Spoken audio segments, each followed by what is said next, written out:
ለነሽ እስቲ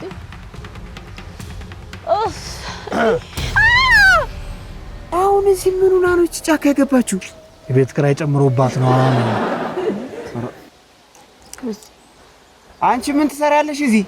አዎ ምን ቸግሮች ነው? ምን እንርዳሽ የኔ እህት? ራሴን ላጠፋ ነው። ራሴን ላጠፋ? አዎ። በምን? ለምን ማለት ፈልም? ምን ነው ለምን?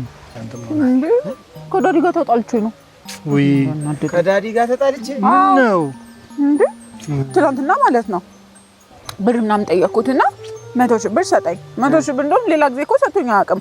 እንደው በቃ ዝም ብላ ሰጠኝ። እሺ ምናምን አልኩና አብቃቅቼ ምናምን ጠቀማለሁ ብዬ ከጓደኞቼ ጋር ወጥቼ ማታ ብትን አልኩበት ማለት ነው። እሺ በቃ ደስ የሚል ጊዜ ምናምን አሳለፍኩና ብዬ ወደ ቤቴ ምንቅር እያልኩኝ ግብት ከዛ ዳዲ ጠይቆኝ ማውቀውን እኮ ነው መልስ ስጪኝ ከ100 ሺህ ብሩ ምን ያህል ነው እየተረፈው ምናምን አለ።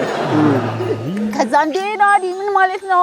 እኔ ከመጀመሩ ነው መልስ ይዤ የምመለሰው ከጓደኞቼ ጋር በቃ ፏ ብትል ብዬበታል ቺል ሳርግ ነበር ምናምን አልኩት።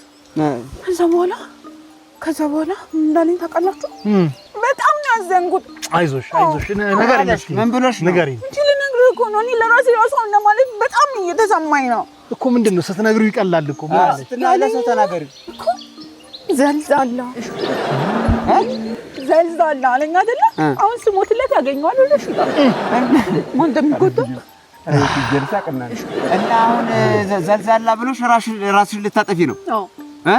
በዚች